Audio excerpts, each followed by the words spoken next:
되느니라. 아멘. 계속해서 이제 지혜라고 하는 주제를 가지고 1장에서부터 3장까지 오고 있습니다. 그런데 이 1장과 2장에서의 지혜는 성령 하나님으로 대체할 수가 있고, 3장부터는 하나님의 말씀으로 이 지혜를 대체할 수 있다. 그래서 성령과 그리고 하나님의 말씀 그리고 지혜, 이 세 개가 서로 교통하고 연관성이 있다라고 하는 것, 우리 함께 어제까지 말씀을 나누었습니다. 자, 그런데 오늘 읽은 말씀을 보시게 되면 이게 지혜의 말씀이라고 말하기보다는 이거 당연한 것 아닌가, 이런 생각이 들어요. 당연한 것 아닌가. 우리의 삶 속에서 당연하게 지켜야 할 삶의 태도들입니다. 여러분 27절부터 계속 말씀 보세요. 베풀 힘이 있거든 마땅히 받을 자에게 베풀기를 아끼지 말고, 이웃에게 내게 다시 오라, 내일 주겠다, 이렇게 하지 말고, 내 이웃이 내 곁에서 평안히 살거든 그를 해하려고 자꾸 머리 굴리지 말고. 30절, 악을 행하지 않은 사람이면 까닭 없이 다투지 말며. 여러분, 까닭 없이 다투는 경우도 있을까요? 있습니다. 괜히 싫은 사람이 있어요. 괜히 싫은 사람이 있어요. 직접적으로 피해 주지도 않고 직접적으로 악한 일을 행한 것도 아닌데 괜히 싫어요. 그냥 그 사람이 싫습니다. 그냥 싫어요. 왠지 싫어요. 그런 마음이 있습니다. 그래서 제가 한 몇 달 전에 여러분들께 책을 요즘에 읽고 있는 책 소개를 하면서 나는 왜 그 사람이 왜 이렇게도 싫을까라고 하는 제목의 책 제목을 여러분들께 소개를 시켜드린 적이 있습니다. 나한테 나쁜 일을 행하지 않아야 했는데 까닭 없이 더불어 다투지 말라. 그러니까 심리적으로 내 마음 가운데 배가 아플 수도 있고, 그리고 내가 하지 못하는 걸 그 사람이 함으로 말미암아서 비교 가운데 내가 열등하다고 생각을 하게 되면 악한 것을 행하지도 않았는데 다투게 됩니다. 포악한 자를 부러워하지 말고 어떤 행위도 따르지 말라. 31절. 그리고 33절 보시게 되면 악인의 집에는 여호와의 저주가 있거니와 의인의 집엔 복이 있느니라. 그러면 이제 악인이 되지 말고 의인이 되라는 말씀인 것이죠. 당연한 거죠. 거만한 자 되지 말고 겸손한 자가 되라. 지혜로운 자는 영광을 기업으로 받지만 미련한 자는 영다름은 수치가 되니라. 그러니까 지혜로운 자가 되라는 뜻 아니겠어요? 그러니까 지금 이런 내용들을 보시게 되면 아니 이게 무슨 지혜 말씀인가? 왜 이게 지혜 말씀인가? 당연한 건데, 당연한 선한 일을 하는 내용들을 가지고 어떻게 이게 지혜의 말이라고 할 수 있을까? 여러분 이런 생각이 들긴 합니다만, 여러분 이 의미는 어떤 의미냐면 당시에 얼마나 하나님 아버지 앞에서 패역한 삶을 우리 사람들이 살고 있는지를 보여주고 있는 겁니다. 이 당연한 게 아닌 것처럼 보이잖아요. 당연한 것인데, 여러분 우리도 마찬가지입니다. 이게 당연한 건데 일반 커먼센스적으로도 주님께서 우리에게 주신 기본적인 양심에라도 될 수 없는 일을 그것을 아무런 양심에 꺼리낌 없이 하는 것을 보게 되면은 이게 우리가 하나님께서 허락해 주신 이 지혜의 말씀이라고 하는 게 이게 사실은 무슨 월등하게 뛰어난 뭐가 아니라 당연한 거예요. 당연한 것. 주님께서 우리에게 주신 당연한 것들입니다. 그런데 여러분 그때나 지금이나 별 다를 바가 없습니다. 이 시대는 이제 솔로몬이 이 시편, 이 잠언을 썼던 시대와 지금과 다를 바가 없다는 것입니다. 우리 인간들의 마음속에는 본연의 죄성이 항상 존재합니다. 그래서 이 당연한 말씀을 우리가 읽음에도 불구하고 이것이 지혜의 말씀이라고 말할 수 있을 정도로 우리의 삶 가운데 있어서는 양심에 화인을 맞아서 살아가고 있는 경우도 있습니다. 그래서 여러분, 한국에서 정치인들이나 사업가들이나 그런 표현들 많이 듣지 않습니까? 예수 믿는 사람들이 더 한다고. 이건 좀 뭐가 문제가 있는 겁니다. 하나님의 말씀을 따른다라는 것은 성령의 감동으로 된 주님의 말씀을 따르는 것으로, 성령 하나님 말씀을 따른다는 것 자체가 성령님을 따른다는 것이요, 말씀을 따른다는 것 자체가 지혜로움을 따르는 건데, 왜냐하면 지혜와 말씀이 연관이 되어 있거든요. 어제 말씀 함께 나눴던 거 기억해 보십시오. 3장 1절부터 어제 읽었던 26절까지 있는 말씀 보시게 되면 하나님의 말씀과 지혜가 연관이 되어 있어요. 그런데 주님의 말씀을 받았다는 우리 그리스도인들이 믿는 사람이 더한다, 이런 얘기를 들을 수가 있겠습니까? 그건 무엇이냐면 주님의 말씀이 우리가 받아들이고 읽고 그 가운데 거하지를 않는다는 겁니다. 읽어도 읽는 게 아니에요.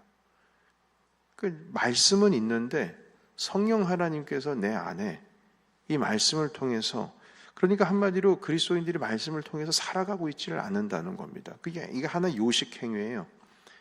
내 종교적인 생활을 통해서 오늘날 내가 이민사회에서 살아가고 한국 사회에서 살아가는, 이것이 하나의 내 삶 가운데 뭔가 만족을 주니까 이걸 읽거나 하겠죠. 그러나 그것이 하나님을 통한 만족이 아니라 그냥 이건 이거고 내 삶은 내 삶이고, 주일날 나와서 예배를 드리고 매일 뭘 하긴 합니다만 그것이 참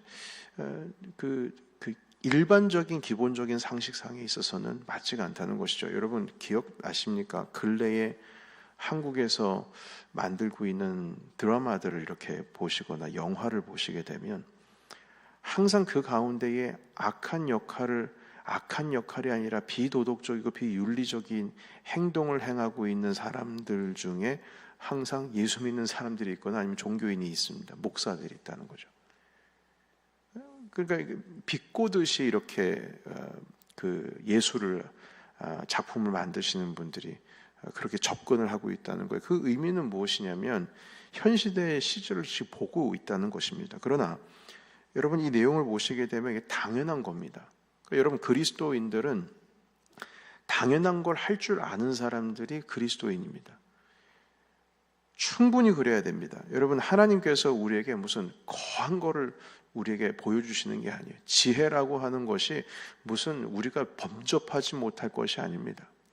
주님의 말씀을 따르다 보면, 그리고 성령님을 따르다 보면 이 세상을 살아가는 지혜가 우리 삶 가운데 스며들 수밖에 없는 겁니다. 그러나 주님의 말씀을 따르지를 않고 성령 하나님을 따르지를 않는다면 이 지혜, 당연하다고 말할 수밖에 없는 이것이 우리에게서 이제 멀어지는 것이죠. 여러분 그리고 이제 27절에서부터 31절까지 있는 내용을 보시게 되면, 물론 좀 더 포괄적으로 보면 오늘 읽은 35절까지 말씀입니다. 이 지혜라고 하는 것이 여러분 지금 계속 27절부터의 내용들은 지혜의 말씀입니다. 그 전까지 계속 지혜에 대한 말씀을 하고 계시고요. 계속 이어져 가고 있습니다. 27절에서 31절까지 특별히 보시게 되면 이 지혜라고 하는 것이 사람과의 관계를 나타내주고 있습니다.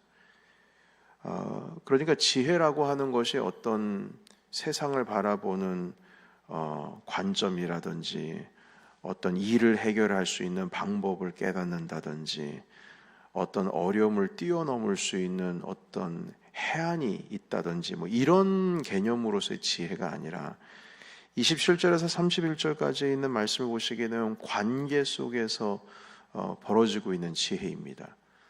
그러니까 여러분 우리가 지혜를 얻는다라고 하는 것은 다시 말해서 관계 가운데에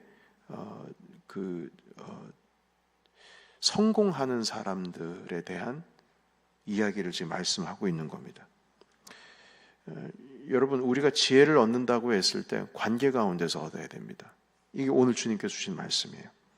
내가 어떻게 나의 이웃과의 관계 속에서 어떻게 할 것인지, 나와 가장 가까운 사람부터 시작해서 포괄적으로 함께 더불어 살아가고 있는 사람들과의 관계까지, 그 가운데서 내가 어떻게 살아갈 것인지에 대한 것이 바로 지혜인 것입니다. 조금 더 이걸 포괄적으로 얘기를 하자면 하나님과의 관계 속에서도 지혜입니다. 내가 주님과의 관계 속에서 어떻게 할 것인가. 오늘 말씀 보시게 되면 32절 이후에 있는 말씀에 보게 되면은 여기서는 사람과의 관계보다는 하나님과의 관계에 대해서 지금 말씀하고 있는 것입니다. 보시겠습니까? 32절 같이 읽어볼까요? 여러분 27절에서 31절까지 있는 말씀은 당연히 사람과의 관계 속에서 있다라고 하는 것은 눈으로 보서 우리가 알 수 있죠. 네, 이웃에 대한 것 아니겠습니까? 선을 베풀 힘이 있으면 베풀어라. 내일 하지 말고 지금 해라. 그리고 내 이웃이 너를 해하지를 않으면 더불어 다투지를 말라. 이유 없이 다투지 말라. 포악한 자를 부러워하지 말라. 이거 관계에 대한 거죠. 자, 그런데 32절 같이 읽습니다. 시작. 대저 패역한 자는 여호와께서 미워하시나 정직한 자에게는 그의 교통하심이 있으며. 아멘. 이 교통이라고 하는 것은 관계를 맺으시겠다는 거죠. 교통. 성령 하나님의 교통하심이, 우리 그 축도할 때도 마지막에 센텐스가 성령 하나님의 교통하심이,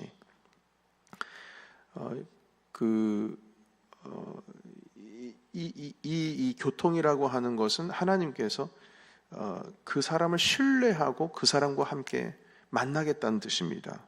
교제하겠다는 거예요. 관계를 맺겠다는 것입니다. 그래서 이 지혜에 있어서는 하나님과의 관계도 포함이 됩니다. 악인의 집에는 33절 여호와의 저주가 있지만 의인의 집에는 복이 있느니라. 왜 하나님께서는 의인에게 복을 내리실까? 왜 하나님께서는 의인에게 복을 내리실까? 의인은 먼저 그의 나라와 그의 의를 구하는 자들입니다. 하나님의 뜻을 구하는 자들입니다. 하나님의 말씀을 구하는 자들입니다. 그래서 복을 주시는 거죠. 주님께서는 복 주신다라는 말씀, 모세 오경에 있는 말씀들을 쭉 보시게 되면 여호와 하나님의 말씀을 청종하고 내가 오늘날 내게 명하는 것을 지켜 행하면 이렇게 복을 내리겠다라는 말씀이 신명기 28장에 있습니다. 그러니까 의인의 집, 바로 하나님의 말씀을 따르는 자들이 의인인 것이죠. 그러니까 주님과의 관계에 있는 사람이에요. 34절 진실로 그는 거만한 자를 비웃으며 겸손한 자에게 은혜를 베푸시니라. 여기서 겸손이라고 하는 것은 무엇입니까? 하나님을 향한 근심, 겸손이죠. 교만이라고 하는 것, 하나님께서는 교만한 자를 물리치시고 멀리하시고 겸손한 자를 가까이 하신다. 왜 그러실까? 교만은 하나님과의 관계 속에 일어나는 일이고 겸손도 마찬가지입니다. 희한하게 사람과의 관계 속에서 교만함과 사람과의 관계 속에서의 겸손함은 곧 하나님과의 관계 속에서의 교만함과 겸손으로 이어지게 됩니다. 그래서 이 34절에 있는 말씀도 주님과의 관계예요. 그래서 여러분 이 내용들을 보시게 되면 지혜라고 하는 것이 이제 두 가지로 정리를 오늘 해보는 겁니다. 첫 번째는 우리가 범접할 수 없는 어떤 대단한 게 아니다. 당연한 거다. 그 당연한 커먼 센스, 하나님께서 우리에게 주신 양심이라고 하는 것, 그리고 심지어는 주님께서 우리에게 주신 말씀이라고 하는 이 말씀이라고 하는 윤리와 도덕적인 기초 안에서 살아가는 것, 이것이 바로 지혜다라고 하는 것을 오늘 깨닫고요. 두 번째는 하나님과의 관계 속에서, 그리고 사람과의 관계라고 하는 그 세팅 안에서 이 지혜라고 하는 것이 주어지는 것이다. 말씀 우리가 나누게 됩니다. 그래서 여러분 오늘 주신 말씀을 통해서 보게 되면 하나님과의 관계, 그리고 사람과의 관계를 얼마나 잘하는가. 그런데 이거 참 희한한 것은요, 주님께서 우리에게 주신 율법의 말씀 가운데 이제 10계명이라고 하는 내용도 보시게 되면 이 관계에 대한 것 아니겠습니까? 1계명에서 4계명까지는 하나님과 나와의 관계 속에서 일어나는 계명이요, 5계명에서부터 마지막 10계명까지는 내 이웃과의 관계 속에서 이루어지고 있는 계명이거든요. 그러니까 하나님의 말씀 자체가 관계라고 하는 세팅 안에서 움직이고 있습니다. 주님과의 관계, 그리고 내 이웃과의 관계, 그리고 이것을 주님께서는 지혜라고 말씀하시고, 그리고 사람과 하나님과의 관계 속에서의 윤리적인 것, 도덕적인 것, 너무나 지극히 당연한 것, 그것에 대해서 말씀하시는 것입니다. 여러분, 우리가 그리스도인으로서 일반 기본적인 커먼 센스가 있어야 됩니다.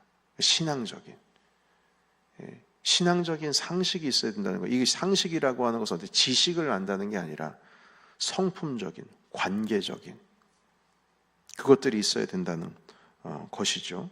여러분, 이 땅 가운데 그래서 이러한 지혜자들을 통하여서 하나님께서는 복의 길을 열어주시고 이들을 통해서 하나님의 나라를 세워 나가게 되는 것입니다. 여러분, 그래서 오늘 이 말씀을 붙들고 주님, 내 삶 가운데 하나님과 어울리지 않는 성품을 가지고 있는 그 모든 것들은 다 제하게 해주시고, 하나님과의 관계뿐만 아니라 내 이웃과의 관계 속에서 많은 사람들이 그렇게 생각을 하거든요. 여러분, 주님과의 관계만 잘하면 구원받는 게 아니냐. 왜냐하면 주 예수 그리스도를 믿으라. 하나님과의 관계 속에서 아니냐. 그러면 너와 내 집이 구원을 얻으리라. 그러니까 주님과의 관계면 잘하면 내가 구원을 얻는 게 아니냐. 아닙니다. 절대 아닙니다. 그 구원의 카테고리 가운데 있어서는 이웃이 포함이 되어 있습니다. 마태복음에 있는 25장에 있는 말씀 보시게 되면 악한 자를 행하는 자들은 영원한 불못에, 의를 행한 자들은 영원한 천국으로 주님께서 인도하신다고 마지막에 양과 염소로 갈라치는 그 심판자 앞에서 심판을 받는 내용들을 보시게 되면 연약한 자에게 네가 어떻게 했느냐, 그거 하나 가지고 판단하십니다. 지극히 작은 자에게 너는 나에게 내가 갇혔을 때에 나에게 먹을 것을 주었고 나를 찾아봐 줬고 나이가 목말랐을 때 물을 주었다. 주님, 제가 언제 주님을 그렇게 했습니까? 지극히 작은 자에게 한 것이 나에게 한 것이다 라고 말씀하고 계시지 않습니까? 그래서 이런 걸 볼 때에 이 지혜라고 하는 것은 우리 그리스도인들, 믿는 자들이 천국 소망을 바라보고 있는 모든 자들이 가지고 있어야 할, 기본적으로 장착되어 있어야 할 성품인 것입니다. 여러분, 이 지혜라고 하는 것도요.